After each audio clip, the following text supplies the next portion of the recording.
नमस्कार साथियों, आज हम आरंभ कर रहे हैं हिंदी साहित्य की एक अमर कृति गोदान का अध्ययन। यह सिर्फ एक कहानी नहीं बल्कि उस समय के समाज का आईना है जिसमें एक किसान की जिंदगी की सच्चाई, उसकी तकलीफें और उसकी उम्मीदों को बड़े ही मार्मिक ढंग से प्रस्तुत की गई है। मुंशी प्रेमचंद जी यह अंतिम और सबसे महान कृति भारतीय ग्रामीण जीवन, वर्ग संघर्ष और सामाजिक विडंबनाओं का गहरा चिंतन करती है। गोदान का नायक होरी एक व्यक्ति नहीं बल्कि पूरी वर्ग का प्रतीक है जो ईमानदारी, त्याग और संघर्ष से जीवन गुजार देता है बिना कोई शिकायत किए। इस उपन्यास को पढ़ते हुए आप देखेंगे कि प्रेमचंद जी ने अपने शब्दों से एक पूरा युग रच दिया है। हर पात्र, हर घटना, हर संवाद में छिपा है एक सामाजिक सच्चाई और मानवीय संवेदना। तो आइए इस साहित्यिक यात्रा की शुरुआत करते हैं गोदान के पहले पन्ने से। होरीराम ने दोनों बैलों को सानी पानी देकर अपनी स्त्री धनिया से कहा, गोबर को गोड़ने भेज देना, मैं न जाने कब लौटूं, जरा मेरी लाठी दे दे। धनिया ने दोनों हाथ गोबर से भरे थे, उपले पात कर आई थी। बोली, अरे कुछ रसपानी तो कर लो, ऐसी जल्दी क्या है। होरी ने अपने झुर्रियों से भरे हुए माथे को सिकोड़कर कहा, तुझे रसपानी की पड़ी है, मुझे ये चिंता है कि अबेर हो गई तो मालिक से भेंट न होगी। स्नान पूजा करने लगेंगे तो घंटों बीत जाएंगे, इसीलिए तो कहती हूँ कुछ जलपान कर लो, और आज ना जाओगे तो कौन हरज होगा, अभी तो परसों ही गए थे। तू जो बात नहीं समझती उसमें टांग क्यों अड़ाती है भाई, मेरी लाठी दे दे और अपना काम देख। यह इसी मिलते जुलते का प्रसाद है कि अब तक जान बची हुई है, नहीं तो कहीं का ना पता न लगता कि किधर गए। गांव में इतने आदमी तो हैं, किस पर बेदखली नहीं आई, किस पर कुड़की नहीं आई। जब दूसरे के पांव तले अपनी गर्दन दबी हुई हो तो उस पांव को सहलाने में ही कुशल है। धनिया इतनी व्यवहार कुशल न थी। उसका विचार था कि हमने जमींदार के खेत जोते हैं तो वो अपना लगान ही तो लेगा, उसकी खुशामद क्यों करें, उनके तलवे क्यों सहलाएं। अपने विवाहित जीवन की इन 20 वर्षों में उसे अच्छी तरह अनुभव हो गया था कि चाहे कितनी भी कतर बतोर करो, कितना भी पेट तन काटो, चाहे एक एक कौड़ी को दांत से पकड़ो, तथापि लगान का विवाह होना मुश्किल है। फिर भी वह हार न मानती थी और इस विषय पर स्त्री पुरुष में आए दिन संग्राम छिड़ा रहता। उसकी 6 संतानों में केवल 3 जिंदा है, एक लड़का गोबर कोई 16 साल का और 2 लड़कियां सोना और रूपा 12 और 8 साल की। 3 लड़के बचपन में ही मर गए। उसका मन आज भी कहता है अगर उसकी दवा दारू हो तो वे बच जाते, पर वो एक धेले की दवा ना मंगा सकी। उसकी उम्र भी अभी क्या थी, 36वां ही साल तो था, पर सारे बाल पक गए थे, चेहरे पर झुर्रियां पड़ गई थी, सारी देह ढल गई थी। वो सुंदर गेहुआ रंग, सांवला रंग था और आंखों से कम सूझने लगा था। पेट की चिंता के कारण तो कभी तो जीवन का सुख न मिला। इस चिर अस्थायी जीर्णावस्था ने उसके आत्मसम्मान को उदासीनता का रूप दे दिया। जिस गृहस्थी में पेट को रोटियां भी ना मिले उसके लिए इतनी खुशामद क्यों। इस परिस्थिति से उसका मन बराबर विद्रोह किया करता था और 2-4 घुड़कियां खा लेने पर ही उसे यथार्थ का ज्ञान होता था। उसने परास्त होकर होरी की लाठी, मिर्चई, जूते, पगड़ी, तंबाकू का बटुआ लाकर उसके सामने पटक दिए। होरी ने उसकी ओर आंखें तरेर कर कहा, क्या ससुराल जाना है जो 5 पोशाक लाई है। ससुराल में तो कोई जवान साली सलहज नहीं बैठी जिसे जाकर दिखाऊं। होरी के गहरे सांवले पिचके हुए चेहरे पर मुस्कुराकर मृदुलता झलक पड़ी। धनिया ने लजाते हुए कहा, ऐसे भी बड़े सजीले जवान हो कि साली सलहजे तुम्हें देखकर रीझ जाएंगी। होरी ने फटी हुई मिर्चई को बड़ी सावधानी से तह करके खाट पर रखे हुए कहा, तो क्या तू समझती है मैं बूढ़ा हो गया हूँ, अभी तो 40 भी नहीं हुआ। मर्द 60 पर ही पाठे होते हैं, जाकर शीशे में मुंह देखो, तुम जैसे मर्द 60 पर पाठे नहीं होते। दूध घी अंजन लगाने तक तो नहीं मिलता, पाठे होगे। तुम्हारी दशा देख देख कर तो मैं और भी सुखी जाती हूँ। भगवान ये बुढ़ापा कैसे कटेगा, किसके द्वार पर भीख मांगेंगे। होरी वह क्षणिक मृदुता यथार्थ की इस आंच में झुलस गई। लकड़ी संभालता हुआ बोला, 60 तक पहुंचने की नौबत न आने पाएगी धनिया, इससे पहले ही हम चल लेंगे। धनिया ने तिरस्कार झीला, अच्छा रहने दो, मत असु मुंह से निकालो, तुमसे कोई अच्छी बात भी नहीं कहे तो लगते हो कोसने। होरी कंधे पर लाठी रखकर घर से निकला तो धनिया द्वार पर खड़ी उसे देर तक देखती रही। उसके इस निराशा भरे शब्दों ने धनिया के चोट खाए हुए हृदय में आतंक में कंपन सा डाल दिया। वह जैसे अपने नारित्व के संपूर्ण तप और व्रत से पति को अभय दान दे रही थी। उसके अंतकरण से जैसे आशीर्वादों का व्यूह सा निकलकर होरी को अपने अंदर छिपाए लेता था। विपन्नता के इस अथाह सागर में सुहाग ही वह तृण था जिसे पकड़ती हुई वह सागर को पार कर रही थी। इस असंगत शब्दों ने यथार्थ के निकट होने पर भी मानो झटका देकर उसके हाथ से वो तिनका का सहारा छीन लिया। बल्कि यथार्थ के निकट होने के कारण उसने इतनी वेदना शक्ति आ गई थी। काना कहने से काने को दुख होता है, क्या आंखों वाले आदमी को भी हो सकता है? होरी कदम बढ़ाए चला जा रहा था। पगडंडी के दोनों ओर ऊख के पौधों की लहलहाती हुई हरियाली देखकर उसके मन में कहा, भगवान कहीं गौ से बरखा कर दे और डांडी भी सुभीते से रहे तो एक गाय जरूर लेगा। देसी गाय तो ना दूध दे ना उनके बछुए ही किसी काम के होते हैं। बहुत हुआ तो तेली के कोल्हू में चले। नहीं, वो परछाई गाय लेगा, उसमें खूब सेवा करेगा। कुछ नहीं तो 4-5 सेर दूध होगा। गोबर दूध के लिए तरस तरस के रह जाता है। इस उम्र में खाया पिया तो फिर कब खाएगा? साल भर भी दूध पी ले तो दिखने लायक हो जाए। बछुए भी अच्छे बैल निकलेंगे। 200 से कम की गोई ना होगी। फिर गौ से तो द्वार भी शोभे। सवेरे सवेरे गौ के दर्शन हो जाए तो क्या कहना। न जाने कब यह साध पूरी होगी, कब वह शुभ दिन आएगा। हर एक गृहस्थ की भांति होरी के मन में भी गौ की लालसा चिरकाल से संचित चली आ रही थी। यही उसके जीवन का सबसे बड़ा स्वप्न, सबसे बड़ी सांध थी। बैंक के सूद से चैन करने या जमीन खरीदने या महल बनवाने की विशाल आकांक्षाएं उसके नन्हे से हृदय में कैसे समाती।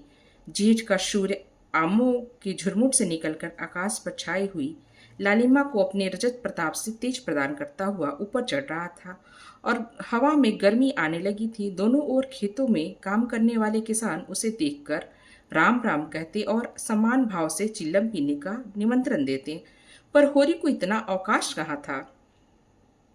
उसके अंदर बैठी हुई समान लालसा जैसा आदर पाकर उसके सूखे मुख पर गर्व की झलक पैदा कर रही थी। मालिकों से मिलते जुलते रहने का ही तो ये प्रसाद है कि सब उसका आदर करते हैं, नहीं तो उसे कौन पूछता। 5 बीघे के किसान की विषाद ही क्या। यह कम आदर नहीं है कि 3-3 4-4 हल वाले महतो भी उसके सामने सिर झुकाते हैं। अब वह खेतों के बीच की पगडंडी छोड़कर एक खलेठी में आ गया, जहां बरसात में पानी भर जाने के कारण तरी रहती थी और जेठ में कुछ हरियाली नजर आती थी। आसपास के गांव की गौएं यहाँ चरने आया करती थी। उस समय भी यहाँ की हवा में कुछ ताजगी और ठंडक थी। होरी ने 2-3 सांसें जोर से ली।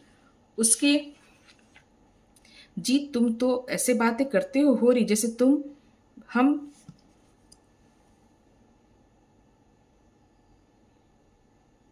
उसके जी में आया कुछ देर यहीं बैठ जाएं। दिन भर तो लू लपट में मरना ही है।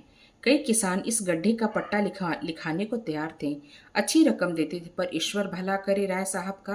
उन्होंने साफ कह दिया, यह जमीन जानवरों की चराई के लिए छोड़ दी गई है और किसी दाम पर भी यह न उठाई जाएगी। कोई स्वार्थी जमींदार होता तो कहता, गाय जाए भाड़ में, हमें रुपया मिलने हैं तो क्यों छोड़े। पर राय साहब अभी तक पुरानी मर्यादा निभाते आए हैं। जो मालिक प्रजा को न पाले वो कोई आदमी है। सहसा उसने देखा भोला अपनी गाय लिए इसी तरफ चला आ रहा था। भोला इस गांव से मिले हुए पूर्वे का ग्वाला था और दूध मक्खन का व्यवसाय करता था। अच्छा दाम मिल जाने पर कभी कभी किसान के हाथ गाय बेच भी देता। होरी का मन उन गायों को देखकर ललचा गया। अगर भोला वह आगे वाली गाय उसे दे दे तो क्या कहना, रुपए अच्छे आगे पीछे देता रहेगा। वो जानता था घर में रुपए नहीं, अभी तक लगान नहीं चुकाया था।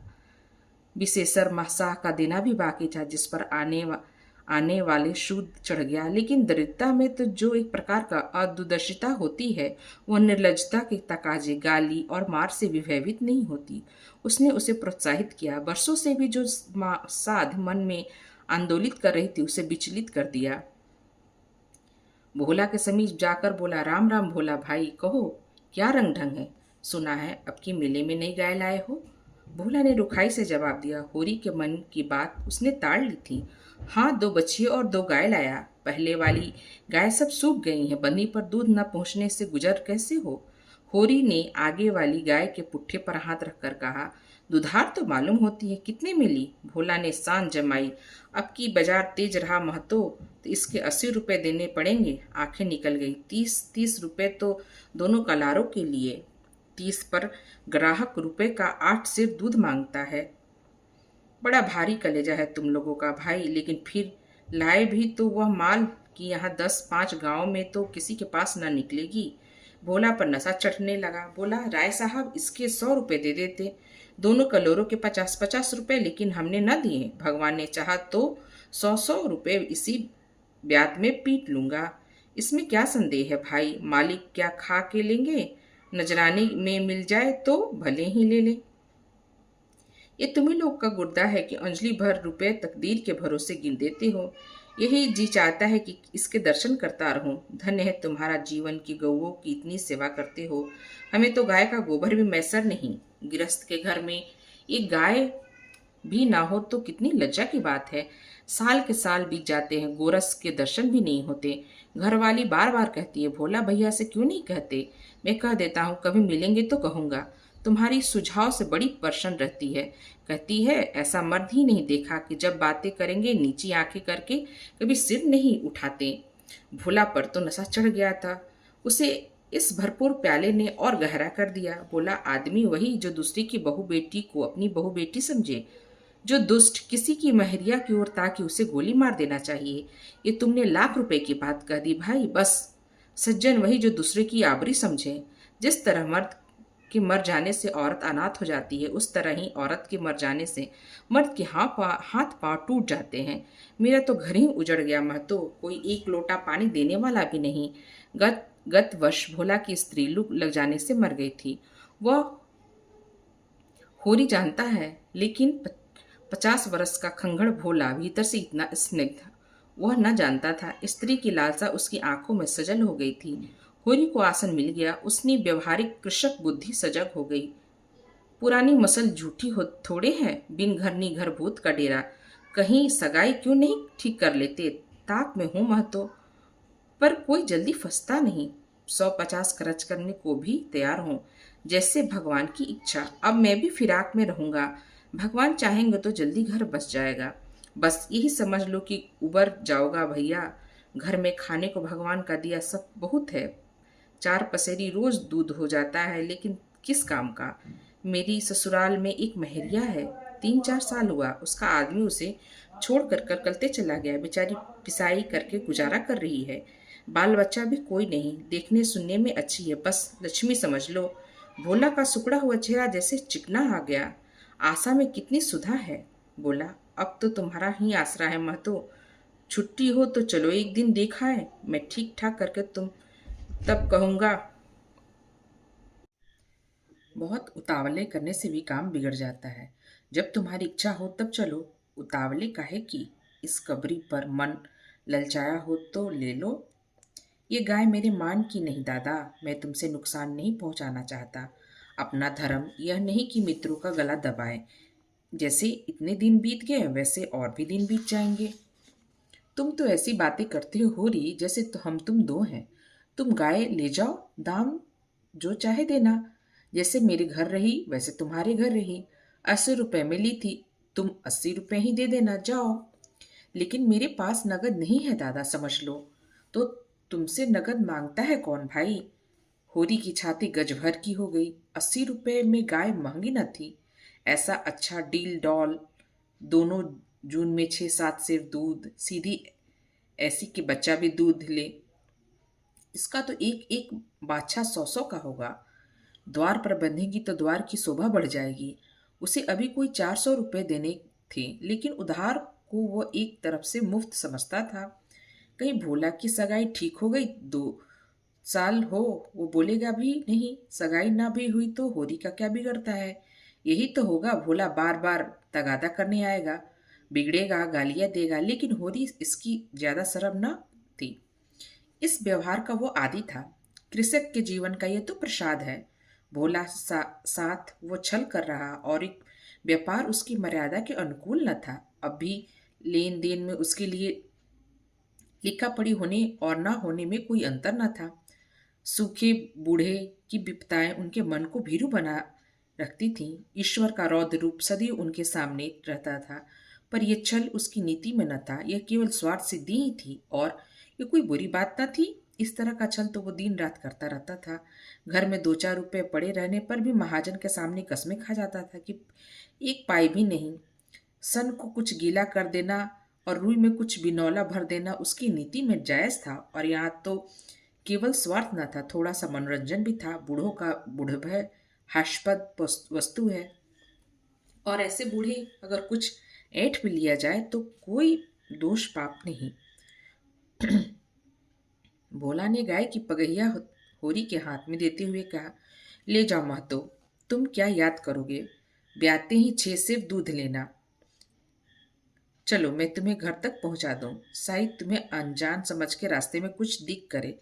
अब तुमसे सच कहता हूँ मालिक, 90 रुपए देते थे, पर उनके यहाँ गौ की क्या कदर। मुझसे लेकर किसी हाकिम हुकाम को दे देते। हाकिमों को गौ की सेवा का मतलब, वह तो खून चूसना भर जानते हैं। जब तक दूध देती रखते, फिर किसी के हाथ बेच देते। किसके पल्ले पड़ती कौन जाने, रुपया ही सब कुछ नहीं है भैया, कुछ अपना धर्म भी तो है। तुम्हारे घर आराम से रहेगी तो यह ना होगा कि तुम आप खाकर सो रहो और गौ भूखी पड़ी रहे। उसकी सेवा करोगे, प्यार करोगे, चुमकारोगे, गौ हमें आशीर्वाद देगी। तुमसे क्या कहूँ भैया, घर में चंगुल भर भी भूसा नहीं रहा। रुपए सब बाजार से निकल गए। सोचा था महाजन से कुछ लेकर भूसा ही ले लेंगे, लेकिन महाजन का पहला ही नहीं चुका, उनसे इनकार कर दिया। इतने जानवरों को क्या खिलाए, यही चिंता मारे डालती है। चुटकी चुटकी भर खिलाऊं तो मन भर रोज खर्च है, भगवान ही पार लगाए तो लगे। होरी ने सहानुभूति के स्वर में कहा, तुमसे हमसे पहले ही क्यों नहीं कहा, हमने एक गाड़ी भूसा बेच दिया। भोला ने माथा ठोकर कहा, इसीलिए नहीं कहा भैया कि सबसे अपना दुख क्यों रो, बांटता कोई नहीं, हंसते सब हैं। जो गाय सूख गई उसका क्या गम नहीं, पत्ती सत्ती खिलाकर जिला लूंगा, लेकिन अब तो यह राती बिना नहीं रह सकती। हो सके तो 10-20 रुपए भूसे के लिए दे दो। किसान पक्का स्वार्थी होता है, इसमें संदेह नहीं। उसकी गांठ से रिश्वत के पैसे बड़ी मुश्किल से निकलते हैं। भाव ताव में भी वो चौकस होता है। ब्याज की एक एक पाई छुड़वाने के लिए वो महाजन की घंटों चिरौरी करता है। जब तक पक्का विश्वास न हो जाए वो किसी के फुसलाने में नहीं आता, लेकिन उसका संपूर्ण जीवन प्रकृति के अस्थायी सहयोग है। वृक्षों में फल लगते हैं, उन्हें जनता खाती है। खेती में अनाज होता है, वह संसार के काम आता है। गाय के थन में दूध होता है, वह खुद पीने नहीं जाती, दूसरे ही पीते हैं। मेघों से वर्षा होती है, वो पृथ्वी को तृप्त करती है। ऐसी संगति में कुशित स्वार्थ के लिए कहाँ स्थान। होरी किसान था और किसी के जलते हुए घर में हाथ सेकना उसने सीखा ही न था। भोला ही संकट कथा सुनते ही उसकी मनोवृत्ति बदल गई। पगैया को भोला के हाथ में लौटाते हुए बोला, रुपया तो दादा मेरे पास नहीं है, हाँ थोड़ा सा भूसा बचा है, वो तुम्हें दे दूंगा, चलकर उठवा लो। भूसे के लिए तुम गाय बेचोगी और मैं लूंगा, मेरे हाथ न कट जाएंगे। भोला ने आद्रकंठ से कहा, तुम्हारे बैल भूखे न मरेंगे, तुम्हारे पास भी तो ऐसा कौन सा बहुत सा भूसा रखा है। नहीं दादा, अब की भूसा अच्छा हो गया था, मैंने तुमसे नाहक भूसे की चर्चा की, तुम ना कहते और पीछे से मुझे मालूम होता तो तुम्हें एक बड़ा रंज होता कि तुमसे मुझे इतना गैर समझ लिया। अवसर पड़ने पर भाई ही भाई की मदद करे तो काम कैसे चले। मुद्दा यह कि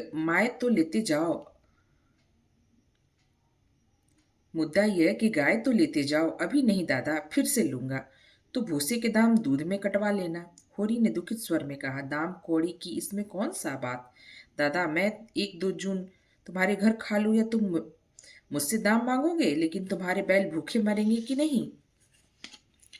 भगवान कोई ना कोई सबील निकाल लेंगे, आषाढ़ सिर पर है, कड़वी बोल लूंगा, मगर यह गाय तुम्हारी हो गई, जिस दिन इच्छा हो आकर ले जाना। किसी भाई का नीलाम पर चढ़ा हुआ बैल लेने में जो पाप है, वही इस समय तुम्हारी गाय लेने में है। होरी में बाल की खाल निकालने की शक्ति थी, वो खुशी से गाय लेकर घर की राह लेता। भोला जब नकद रुपए नहीं मांगता तो स्पष्ट था कि वो भूसे के लिए गाय नहीं बेच रहा, बल्कि इसका कुछ और आशय है। लेकिन जैसे पत्तों के खड़कने पर घोड़ा अकारण ही ठिठक जाता है और मारने पर भी आगे कदम नहीं उठाता, वही दशा होरी की थी। संकट की चीज लेना पाप है, ये बात जन्म जन्मांतर से उसकी आत्मा का अंश बन गई थी। भोला ने गदगद कंठ से कहा, तो किसी को भेज दूं भूसे के लिए? होरी ने जवाब दिया, अभी मैं राय साहब की ड्यूटी पर जा रहा हूँ, वहां से घड़ी भर में लौटूंगा, तभी किसी को भेजना। भोला की आंखों में आंसू भर आए। बोला, तुमने आज मुझे उबार लिया होरी भाई। मुझे अब मालूम हुआ कि संसार में मैं अकेला नहीं हूँ, कोई भी कोई हितू है। एक क्षण के बाद उसने कहा, उस बात को भूल न जाना। होरी आगे बढ़ा तो वो चित्त प्रसन्न था, मन में एक विचित्र स्फूर्ति हो रही थी। क्या हुआ, 10-5 मन भूसा ले जाएगा? बेचारे को संकट में पड़कर उसकी गाय तो न बेचनी पड़ेगी। जब मेरे पास चारा हो जाएगा तब गाय खोल लाऊंगा। भगवान करे मुझे कोई मेहरिया मिल जाए, फिर तो कोई बात ही नहीं। उसने पीछे फिरकर देखा, कबरी गाय पूंछ से मक्खियां उड़ाती, सिर हिलाती, मस्तानी मंद गति से झूमती चली जाती थी, जैसे बांदियों के बीच में कोई रानी हो। कैसा शुभ होगा वो दिन जब वो कामधेनु उसके द्वार पर बंधेगी। सेमरी और बेलारी दो अवध प्रांत के गांव हैं, जिसे जिले का नाम बताने की कोई जरूरत नहीं। होरी बेलियारी में रहता है और राय साहब अमरपाल सिंह सेमरी में। बेलारी सेमरी दोनों गांवों में केवल 5 मील का अंतर है। पिछले सत्याग्रह संग्राम में राय साहब ने बड़ा यश कमाया। काउंसिल में मेंबरी छोड़कर जेल चले गए थे, तब से उनके इलाके में असामिया को उनकी बड़ी श्रद्धा हो गई। ये नहीं कि उनके इलाके में असामियों के साथ कोई खास रियायत की जाती है या डाढ़ और बेगार की कड़ाई कुछ कम हो, मगर ये सारी बदनामी मुख्तारों के सिर जाती है। राय साहब की कीर्ति पर कोई कलंक न लग सकता। वो बेचारे भी तो इसी व्यवस्था के गुलाम में थे। जाप्ते का काम तो जैसे होता चला जाएगा वैसा ही होगा। राय साहब की सजनता उस समय कोई असर न डाल सकी, इसलिए आमदनी और अधिकार में जौ भर की कमी न होने पर भी उसका यश मानो बढ़ गया था। असामियों से वो हंस कर बोल लेते, यही काम कम है? सिंह का काम तो शिकार करना होता है। अगर वह गरजने और गुर्राने के बदले मीठी बोली बोल सकता तो उसे घर बैठने मनमाना शिकार मिल जाता। शिकार की खोज में उसे जंगल में न भटकना पड़ता। राय साहब राष्ट्रवादी होने पर भी हुकाम से मेलजोल बनाए रखते थे। उनकी नजरें और डालियां और कर्मचारियों की दस्तूरियां जैसी ही तैसी चलती आती थी। साहित्य और संगीत के प्रेमी थे, ड्रामा के शौकीन, अच्छे वक्ता, अच्छे लेखक, अच्छे निशानेबाज। उनकी पत्नी को मरे आज 10 साल हो चुके, मगर दूसरी शादी न की। हंस बोलकर अपने विधुर जीवन को बहलाते रहते थे। ह्यूरी डोढ़ी पर पहुंचा तो देखा कि जेठ के दशहरे के अवसर पर होने वाले धनुष यज्ञ की बड़ी जोरों से तैयारी हो रही थी। कहीं रंगमंच बन रहा था, कहीं मंडप, कहीं मेहमानों का आतिथ्य गृह, कहीं दुकानदारों के लिए दुकानें। धूप तेज हो गई थी, पर राय साहब खुद काम में लगे हुए थे। अपने पिता के संपत्ति के साथ साथ उन्होंने राम की भक्ति भी पाई थी और धनुष यज्ञ को नाटक का रूप देकर उसे शिष्ट मनोरंजन का साधन बना लिया था। इस अवसर पर उनके यार दोस्त, हाकिम, हुकाम सभी निमंत्रित होते और 2-3 दिन इलाके में बड़ी चहल पहल रहती थी। राय साहब का परिवार बहुत विशाल था। कोई 150 सरदार एक साथ भोजन करते थे। कई चच्चा थे, दर्जनों चचेरे भाई, कई सगे भाई, बिसियों से भी अधिक नाते के भाई। एक चच्चा साहब राधा के अनक उपासक थे, बराबर वृंदावन में रहते थे। भक्ति रस के इतने ही कवि रस डाले थे और समय से पर उन्हें छपवाकर दोस्तों को भेंट कर देते। एक दूसरे चचा थे जो राम के परम भक्त थे और फारसी भाषा में रामायण का अनुवाद कर रहे थे। रियायश के सबके वजीफे बंधे हुए थे, किसी को कोई काम करने की जरूरत न थी। होरी मंडप में खड़ा अभी सोच ही रहा था कि आपने आने की सूचना राय साहब को कैसे दे कि सहसा राय साहब उधर ही आने के लिए और उसे देखते ही बोले, अरे तू आ गया होरी, मैं तो तुझे बुलवाने वाला था। देख अब कि तुझे राजा जनक का माली बनना पड़ेगा, समझ गया ना? जिस वक्त श्री जानकी मंदिर में पूजा करने जाती हैं, उसी वक्त तू एक गुलदस्ता लिए खड़ा रहना और जानकी को भेंट करेगा। गलती ना करना और देख, आसामियों की ताकीद करनी, यह कह देना कि सबके सब सगुन करने आए। मेरे साथ कोठी में आ, तुझसे कुछ बातें करनी है। वह आगे आगे कोठी की ओर चले और पीछे पीछे होरी चला। वहीं एक घने वृक्ष की छाया में एक कुर्सी पर बैठ गए और होरी को जमीन पर बैठने का इशारा करने करके बोले, समझ गया मैंने क्या कहा? कारकुन को तो कुछ करना है वो करेगा ही, लेकिन असामी जितने मन से असामी की बात सुनता है, कारकुन की नहीं सुनता। हमें इन्हीं 5 दिनों में 20,000 का प्रबंध करना है। कैसे होगा समझ में नहीं आता। तुम सोचते होगे मुझ टके के आदमी से मालिक क्यों अपना दुखड़ा ले बैठे? किसमें अपने मन की बात कहूँ, न जाने क्यों तुम्हारे ऊपर विश्वास होता है। इतना जानता हूँ कि तुम मुझ पर हंसोगे नहीं, और हंसोगे भी तो तुम्हारी हंसी में बर्दाश्त कर सकता हूँ, नहीं कर रह सकता उनकी हंसी जो बराबर के हैं, क्योंकि उनकी हंसी में ईर्ष्या, व्यंग और जलन है। और वे क्यों न हंसेंगे? मैं भी तो उनके दुर्दशा, विपत्ति, पतन पर हंसता हूँ, दिल खोल कर, तालियां बजाकर। संपत्ति और सहृदयता में बैर है। हम भी दान देते हैं, धर्म करते हैं, लेकिन जानते हो क्यों? केवल अपने बराबर वाले को नीचा दिखाने के लिए। हमारा दान और धर्म कोरा अहंकार है, विशुद्ध अहंकार। हमें से किसी पर डिग्री हो जाए, कुर्की आ जाए, बकाया मालगुजारी की इल्लत में हवालत हो जाए, किसी का जवान बेटा मर जाए, किसी की विधवा बहू निकल जाए, किसी के घर में आग लग जाए, किसी के बेश्या के हाथों उल्लू बन जाए, या किसी असामियों के हाथ पिट जाए, तो उसके और सभी भाई उस पर हंसेंगे, बंगले बजाएंगे, मानो सारे संसार की संपदा मिल गई हो। और मिलेंगे तो इतने प्रेम से जैसे हमारे पसीने की जगह खून बहाने को तैयार है। अरे और तो और हमारे चचेरे, फुफेरे, ममेरे, मौसेरे भाई तो इसी रियासत की बदौलत मौज उड़ा रहे हैं, कविता कर रहे हैं और जुए खेल रहे हैं, शराब पी रहे हैं और अयासी कर रहे हैं, वो भी मुझसे जलते हैं। आज मर जाऊं तो घी के चिराग जलाएं। मेरे दुख को दुख समझने वाला कोई नहीं। उनकी नज़रों में मुझे दुखी होने का कोई अधिकार ही नहीं। मैं अगर रोता हूं तो दुख की हंसी उड़ाता हूँ। मैं अगर बीमार होता हूँ तो मुझे सुख होता है। मैं अगर अपना ब्याह करके घर में कलह नहीं बढ़ाता तो ये मेरी निज स्वार्थ पड़ता है। अगर ब्याह कर लूँ तो वो बिलास सांधता होगी। अगर शराब नहीं पीता तो मेरी कंजूसी है। शराब पीने लगूँ तो वो प्रजा का रक्त होगा। अगर यासी नहीं करता तो वो मेरी अशिक हूँ। यासी करने लगूँ तो फिर क्या ही क्या। इन लोगों ने मुझे भोग विलास में फंसाने के लिए कम चालें नहीं चली और अब तक चलते आते हैं। उनकी यही इच्छा है कि मैं अंधा हो जाऊं और ये लोग मुझे लूट लें। और मेरा धर्म यह है कि सब कुछ देखकर भी कुछ ना देखूं, सब कुछ जानकर भी गधा बना रहूं। राय साहब ने गाड़ी को आगे बढ़ाने के लिए 2 बीड़े पान खाए और होरी के मुंह की ओर ताकने लगे, जैसे उनके मनोभाव को पढ़ना चाहते हों। होरी ने साहस बटोरकर कहा, हम समझते थे कि ऐसी बातें हम ही लोग में होती है, पर जान पड़ता है बड़े आदमी में भी उनकी कमी नहीं। राय साहब ने मुंह पान से भरकर कहा, तुम हमें बड़ा आदमी समझते हो? हमारा नाम बड़े हैं पर दर्शन छोटे। गरीब में अगर ईर्ष्या या बैर है तो स्वार्थ के लिए या पेट के लिए। ऐसी ईर्ष्या और बैर को मैं क्षम्य समझता हूँ। हमारे मुंह की रोटी कोई छीन ले तो उसके गले में उंगली डालकर निकालना हमारा धर्म हो जाता है। अगर हम छोड़ दे तो वो तो देवता है।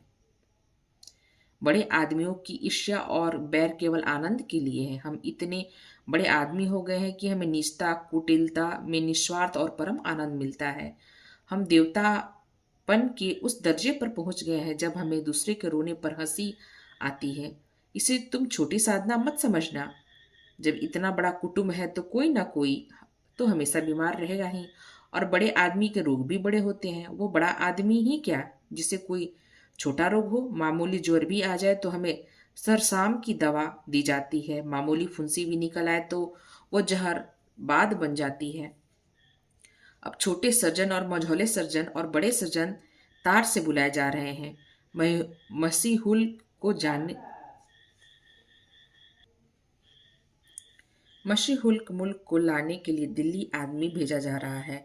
बिस्भाग जार को लाने के लिए कलकत्ता। उधर देवालय में दुर्गा पाठ हो रहा है और ज्योतिषाचार्य कुंडली का विचार कर रहे हैं और तंत्र के आचार्य अपने अनुष्ठान में लगे हुए हैं। राजा साहब को यमराज के मुंह से निकालने के लिए दौड़ लगी हुई है। वैद्य और डॉक्टर इस ताक में रहते हैं कि कब इनके सिर में दर्द हो और कब उनके घर में सोने की वर्षा। ये रुपए तुमसे और तुम्हारे भाइयों से वसूल किए जाते हैं भाले की नोक पर। मुझे तो यही आश्चर्य होता है कि क्यों तुम्हारी आहों का दावानल हमें भस्म नहीं कर डालता, मगर नहीं। आश्चर्य करने की कोई बात नहीं, भस्म होने में तो बहुत देर नहीं लगती, वेदना भी थोड़ी ही देर हो जाती है। हम जौ जौ, अंगुल अंगुल और पोर पोर भस्म हो रहे हैं। उस हाहाकार से बचने के लिए तो हम पुलिस की, हुकाम की, अदालत की, वकील की शरण लेते हैं और रूपवती स्त्री की भांति सभी के हाथों का खिलौना बनते हैं। दुनिया समझती है हम बड़े सुखी हैं, हमारे पास इलाके, महल, सवारियां, नौकर, चाकर, कर्ज, वेश्याएं क्या नहीं है।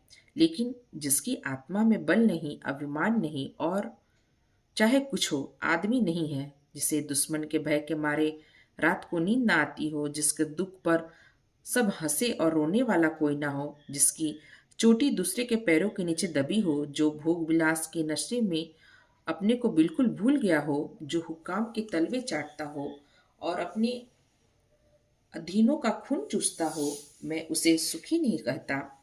वो तो संसार का सबसे अभागा प्राणी है। साहब शिकार खेलने आए या दौरे पर, मेरा कर्तव्य है कि उनकी दुम के पीछे लगा रहूं, उनकी भौं पर सिकन पड़ी और हमारे प्राण सूखे। उन्हें प्रसन्न करने के लिए हम क्या नहीं करते, मगर वह पचड़ा सुनाने लगूं तो शायद तुम्हें विश्वास न आए। डालियों और रिश्वत तक तो खैर गनीमत है, हम सिजदे करने को भी तैयार हो रहते हैं। मुफ्तखोरी ने हमें अपंग बना दिया, हमें अपने पुरुषार्थ पर लेस मात्र भी विश्वास नहीं।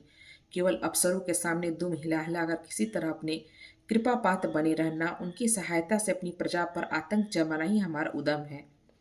पिछलगों को खुशामत ने हमें इतना अभिमान और तुक मिजाज बना दिया है कि हमें सील, विनय और सेवा का लोप हो गया है। मैं तो कभी कभी सोचता हूँ कि अगर सरकार हमारे इलाके छीन कर हमें अपनी रोज के लिए मेहनत करवा सिखा दे तो हमारे साथ महान उपकार करे। और ये तो निश्चय है कि अब सरकार भी हमारी रक्षा न करेगी। हमसे अब उसका कोई स्वार्थ नहीं निकलता। लक्षण कह रहे हैं कि बहुत जल्द हमारे वर्ग की हस्ती मिट जाने वाली है। मैं उस दिन का स्वागत करने को तैयार बैठा हूँ। ईश्वर का वो दिन जल्द आए, वो हमारे उद्धार का दिन होगा। हम परिस्थितियों के शिकार बने हुए हैं, पर परिस्थितियां ही हमारा सर्वनाश कर रही है। और जब तक संपत्ति की ये बड़ी पैरों से न निकलेगी, तब तक अभिशाप हमारे सिर पर मंडराता रहेगा। हम मानवता का वो पद न पा सकेंगे जिस पर पहुंचना ही जीवन का अंतिम लक्ष्य है। राय साहब ने फिर गिलोरी दान निकाला और कई गिलोरियां निकालकर मुंह में भर ली। कुछ और कहने वाले थे कि एक चपरासी ने आकर कहा, सरकार, बेगारों ने काम करने से इनकार कर दिया है। कहते हैं जब तक हमें खाने को न मिलेगा हम काम न करेंगे। हमने धमकाया तो सब काम छोड़कर अलग हो गए। राय साहब के माथे पर बल पड़ गया, आंखें निकालकर बोला, चलो मैं इन दुष्टों को ठीक करता हूँ। जब कभी खाने को नहीं दिया तो आज यह नई बात क्यों? एक आने रोज के हिसाब से मजदूरी मिलेगी जो हमेशा मिलती रही है, और इस मजदूरी पर काम करना होगा, सीधे करें या टेढ़े। फिर होरी की ओर देखकर बोले, तुम अब जाओ होरी, अपनी तैयारी करो। जो बात मैंने कही उसका ख्याल रखना। तुम्हारे गांव से मुझे कम से कम 500 की आशा है। राय साहब झल्लाते हुए चले गए। होरी के मन में मैं सोचा, अभी यह कैसी कैसी नीति और धर्म की बातें कर रहे थे और एकाएक इतने गर्म हो गए। सूर्य सिर पर आ गया था। उसने तेज से अभिभूत होकर वृक्ष से अपना पसार समेट लिया। आकाश पर मटियाली गर्द छाई हुई थी और सामने की पृथ्वी कांपती हुई जान पड़ती थी। होरी ने अपना डंडा उठाया और घर चला। शगुन के रुपए कहाँ से आएंगे, यही चिंता उसके सिर पर सवार थी। होरी अपने गांव के समीप पहुंचा तो देखा अभी तक गोबर खेत में ऊख गोड़ रहा था और दोनों लड़कियां भी उसके साथ काम कर रही थी। लू चल रही थी, बगुले उठ रहे थे, भूतल धधक रहा था जैसे प्रकृति ने वायु में आग घोल दी हो। ये सब अभी तक खेत में क्यों है? क्या काम के पीछे सब जान दे देने पर तुले हुए हैं? वो खेत की ओर चला और दूर से ही चिल्लाकर बोला, आता क्यों नहीं गोबर, क्या काम ही करता रहेगा? दोपहर ढल गई, कुछ सूझता है कि नहीं? उसे देखते ही तीनों ने कुदालें उठा ली और उसके साथ हो लिए। गोबर सांवला, लंबा, इकहरा युवक था जिसे इस काम में रुचि न मालूम होती थी। प्रसन्नता की जगह मुख पर असंतोष और विद्रोह था। वह इसलिए काम में लगा हुआ था कि वह दिखाना चाहता था उसे खाने पीने की कोई फिक्र नहीं। बड़ी लड़की सोना लज्जाशील कुंवारी थी, सांवली, सुडौल, प्रसन्न और चपल। गाड़ी की लाल साड़ी जिसे वो घुटनों से मोड़कर कमर में बांधी हुई थी, उसके हल्के शरीर पर कुछ लदी हुई सी थी और उसे प्रौढ़ता की गरिमा दे रही थी। छोटी रूपा 5 साल की छोकरी थी, मैली, सिर पर बालों पर एक घोंसला सा बना हुआ, एक लंगोटी कमर में बांधे, बहुत ही ढीठ और रोनी। रूपा ने होरी की टांगों में लिपट कर कहा, काका देखो, मैंने एक ढेला भी नहीं छोड़ा। बहन कहती है, जा पेड़ तले बैठ, ढेले न तोड़े जाएंगे काका, तो मिट्टी कैसे बराबर होगी। होरी ने उसे गोद में उठा प्यार करते हुए, तूने बहुत अच्छा किया बेटी, चल घर चले। कुछ देर अपनी विद्रोह को दबाए हुए के बाद गोबर बोला, ये तुम रोज रोज मालिकों की खुशामद करने क्यों जाते हो? बाकी न चुके तो प्यादा आकर गालियां सुनाता है, बेगार देनी ही पड़ती है। नजर नजराना सब तो हमने भरा जाता है, फिर किस बात की सलामी करो। इस समय यही भाव होरी के मन में भी आ रहे थे, लेकिन लड़के के इस विद्रोह भाव को दबाना जरूरी था। बोला, सलामी करने ना जाए तो रहे कहाँ? भगवान ने जब गुलाम बना ही दिया है तो अपना क्या बस। यह इसी सलामी की बरकत है कि द्वार पर मड़ैया डाल ली और किसी ने कुछ नहीं कहा। घूरे ने अपने द्वार पर खूंटा गड़ा जिस पर कारिंदों ने 2 रुपए डाल दिए। तलैया से कितनी मिट्टी हमने खोदी, कारिंदों ने कुछ नहीं कहा। दूसरा खोदा तो नजर देनी पड़ी। अपने मतलब के लिए सलामी करने जाता हूँ, पाँव में सनीचर नहीं, और ना सलामी में कोई बड़ा सुख मिलता है। घंटों खड़े रहो तब जाकर मालिक की खबर होती है। कहीं बाहर निकलते हैं, कभी कहलवा देते हैं, फुर्सत नहीं। गोबर ने कटाक्ष किया, बड़े आदमी की हाँ में हाँ मिलाने में कुछ न कुछ आनंद तो मिलता ही है, नहीं तो लोग मेंबरी के लिए क्यों खड़े हों? जब सिर पर पड़ेगी तब मालूम होगा बेटा, अभी तो चाहे कह लो। पहले मैं भी यही सब बातें सोचता था, पर अब मालूम हुआ कि हमारी गर्दन दूसरों के पैरों के नीचे दबी हुई तो अकड़कर निर्वाह नहीं हो सकता। पिता पर अपना क्रोध उतारकर गोबर का मन कुछ शांत हो गया और चुपचाप चलने लगा। सोना ने देखा रूपा बाप की गोद में चढ़ी बैठी है तो उसे ईर्ष्या हुई। वह रूपा को डांटकर बोली, अब गोद से उतर के पाँव पाँव क्यों नहीं चलती? क्या तेरे पाँव टूट गए हैं? रूपा ने सोना को चढ़ाने के लिए बाप की गर्दन में हाथ डालकर ढिठाई से कहा, न उतरेंगे, जाओ। काका, बहन हमको रोज चिढ़ाती है कि तू रूपा है, मैं सोना हूँ, मेरा नाम कुछ और रख दो। होरी ने सोना को बनावटी रोष से देखकर कहा, तू इसे क्यों चढ़ाती है? सोनिया, सोना तो देखने भर को है, निबाह तो रूपा से होता है, रूपा ना तो रुपए कहाँ से बने, बता। सोना ने अपने पक्ष का समर्थन किया। सोना ना तो मोहर कैसे बने, नथुनिया कहाँ से आए, कंठा कैसे बने। गोबर भी एकाएक इस विनोद में विवाद में शरीक हो गया। वो रूपा से बोला, तू कह दे कि सोना तो सूखी पत्ती की तरह पीली है, रूपा तो उजला होता है जैसे सूरज। सोना बोली, शादी ब्याह में पीला साड़ी पहनी जाती है, उजली साड़ी कोई नहीं पहनता। रूपा इस दलील में परास्त हो गई। गोबर और होरी की कोई दलील इसके सामने न ठहर सकी। उसने क्षुब्ध आंखों से होरी को देखा। होरी की एक नई युक्ति सूझ गई। बोला, सोना बड़े आदमी के लिए है, हम गरीबों के लिए तो रूपा ही है। जैसे जौ को राजा कहते हैं, गेहूं को चमार, इसीलिए ना कि गेहूं बड़े आदमी खाते हैं, जौ हम लोग खाते हैं। सोने के पास इस सबल युक्ति का कोई जवाब न था। परास्त होकर बोली, तुम सब जने एक ओर हो गए हो, नहीं रुपया को रुलाकर छोड़ दी। रूपा ने उंगली मटकाकर तेज आवाज में कहा, ए राम सोना चमार, ए राम सोना चमार। इस विजय का इसे इतना आनंद हुआ कि बाप की गोद में रह न सकी। जमीन पर कूद पड़ी और उछल उछल कर यही रटने लगाने लगी, रूपा राजा सोना चमार, रूपा राजा सोना चमार। ये लोग घर पहुंचते तो धनिया द्वार पर खड़ी इनकी बाट जो रही थी। रुष्ट होकर बोली, आज इतनी देर क्यों हो कि गोबर, काम के पीछे कोई परान थोड़े ही देता है। फिर पति से गर्म होकर बोली, तुम भी वहां से कमाई करके लौटे तो खेत में पहुंच गए। खेत कहीं भागा जा रहा था। द्वार पर कुआं था। होरी और गोबर ने एक एक कलसा पानी सिर पर उड़ेला, रूपा को नहलाया और भोजन करने गए। जौ की रोटियां थीं, पर गेहूं जैसी सफेद और चिकनी। अरहर की दाल जिसमें कच्चे आम पड़े हुए थे। रूपा बाप की थाली में खाने बैठी। सोना ने उसे ईर्ष्या भरी आंखों से देखा, मानो कह रही थी, वाह रे दुलार। धनिया ने पूछा, मालिक ने क्या बातचीत की? होरी ने लोटा भर पानी चढ़ाते हुए कहा, यही तहसील वसूल की बात की, और क्या। हम लोग यही समझते हैं बड़े आदमी बहुत सुखी होंगे, लेकिन सच पूछो तो वह हमसे भी ज्यादा दुखी हैं। हमें अपने पेट की चिंता है, उन्हें हजारों चिंताएं घेरे रहती हैं। राय साहब ने और क्या क्या कहा था, वह कुछ होरी को याद न था। उस सारे कथन का खुलासा मात्र उसने स्मरण में चिपका हुआ रह गया था। गोबर ने व्यंग किया, तो फिर अपना इलाका हमें क्यों नहीं दे देते? हम अपने खेत, बैल, हल, कुदाल सब उन्हें देने को तैयार हैं। करेगा बदला? ये सब धुरता है, नीरी मोट मर्दी। जिसे दुख होता है वो दर्जनों मोटरें नहीं रखता, महलों में नहीं रहता, हलवा पूरी नहीं खाता, और ना ही नाच रंग में लिप्त रहता है। मजे से राज का सुख भोग रहा है, उस पर दुखी है। होरी ने झुझलाकर कहा, अब तुमसे बहस कौन करे भाई। जायदाद किसी से छोड़ी जाती है, वही छोड़ देंगे।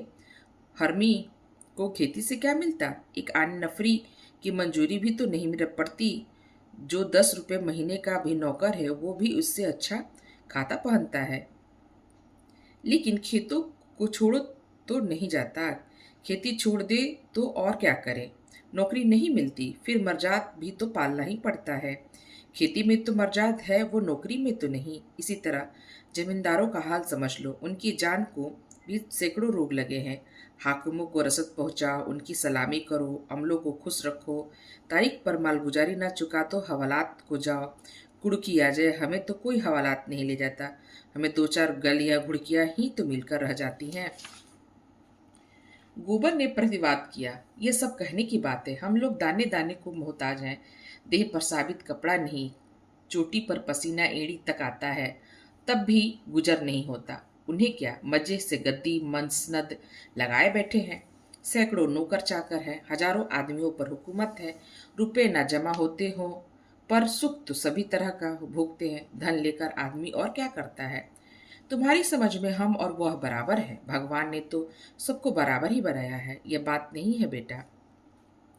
छोटे बड़े भगवान के घर से बनकर आते हैं। संपत्ति बड़ी तपस्या से मिलती है। उन्होंने पूर्व जन्म में ऐसे कर्म किए हैं, उनका आनंद भोग रहे हैं। हमने कुछ नहीं संचा तो भोगे क्या? ये सब हम मन को समझाने की बातें हैं। भगवान सबको बराबर बनाते हैं। यहाँ जिसके हाथ में लाठी वही गरीबों को कुचलकर बड़ा आदमी बन जाता है। ये तुम्हारा भरम है। मालिक आज भी 4 घंटे रोज भगवान का भजन करते हैं।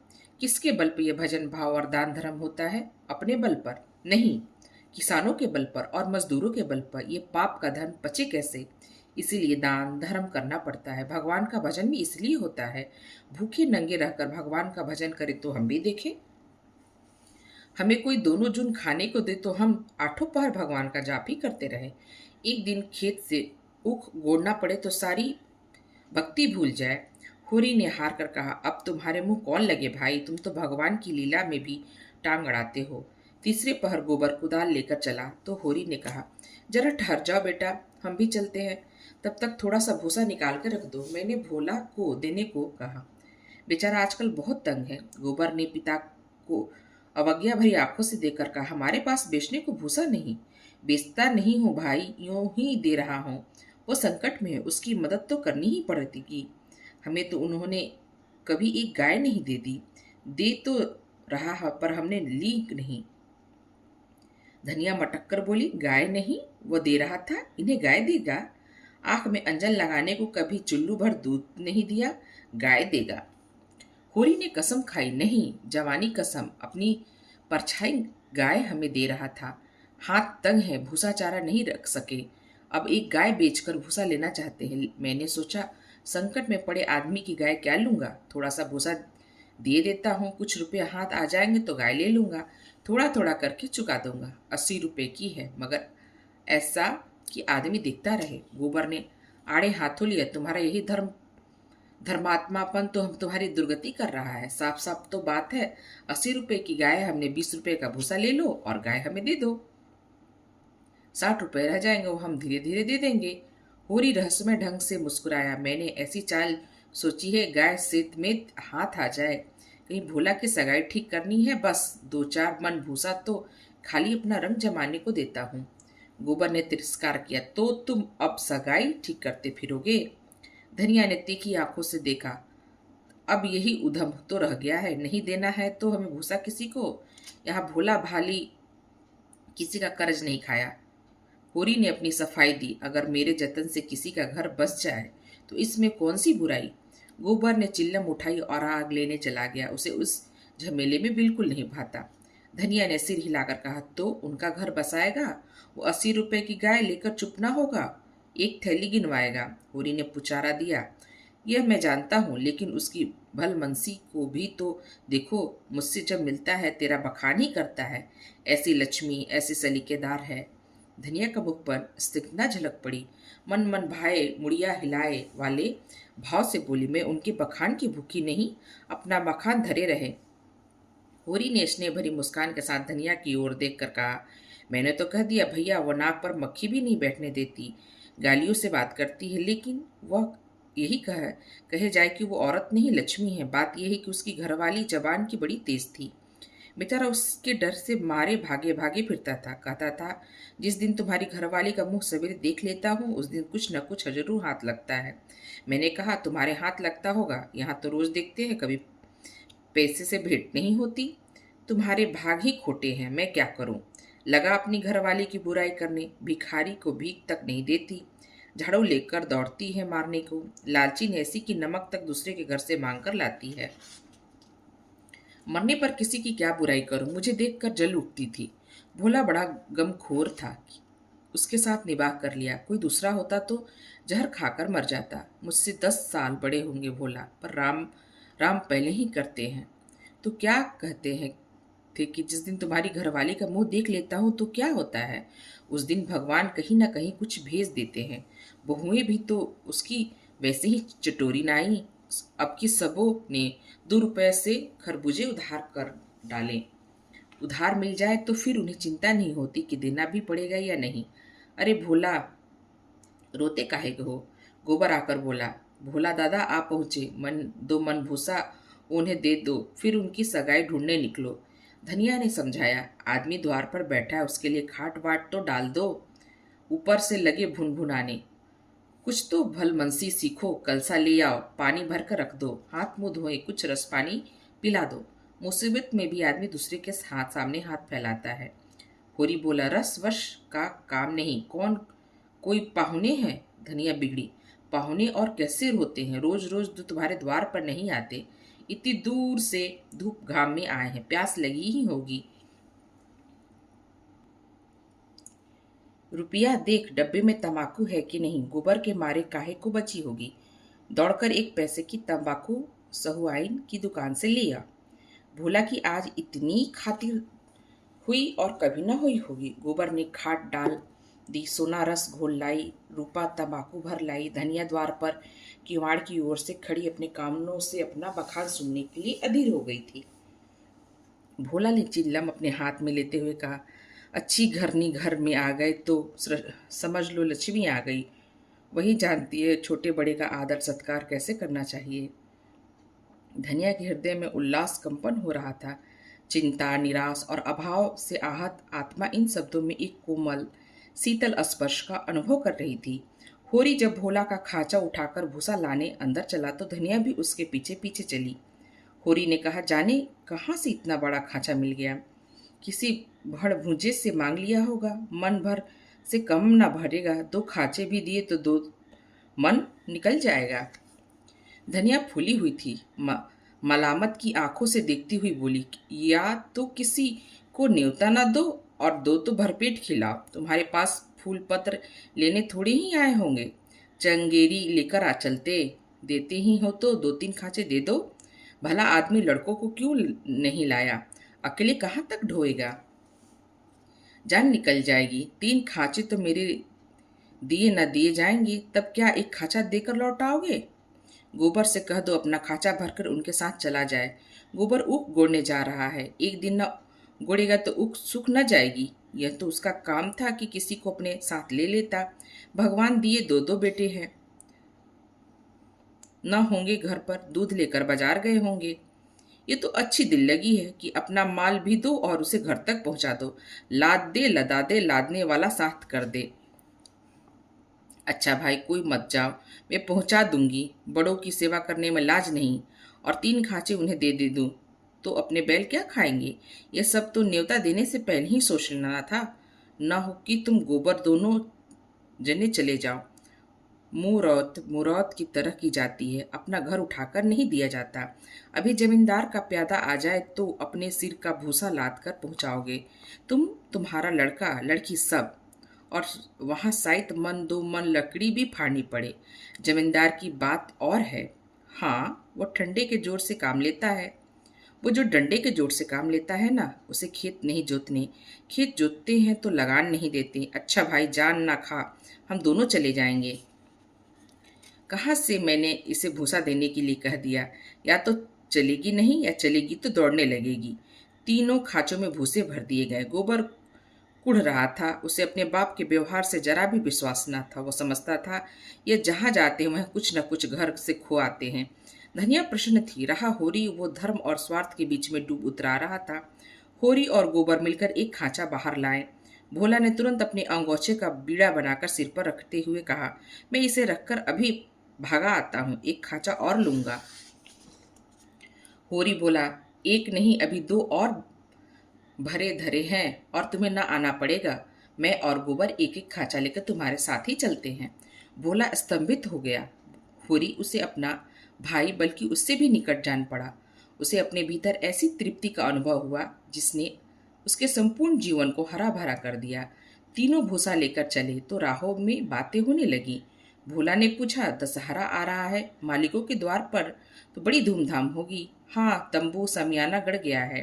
अब की लीला में मैं काम करूंगा। राय साहब ने कहा, तुम्हें राजा जनक का माली बनना पड़ेगा। मालिक तुमसे बहुत खुश हैं, उनकी दया है।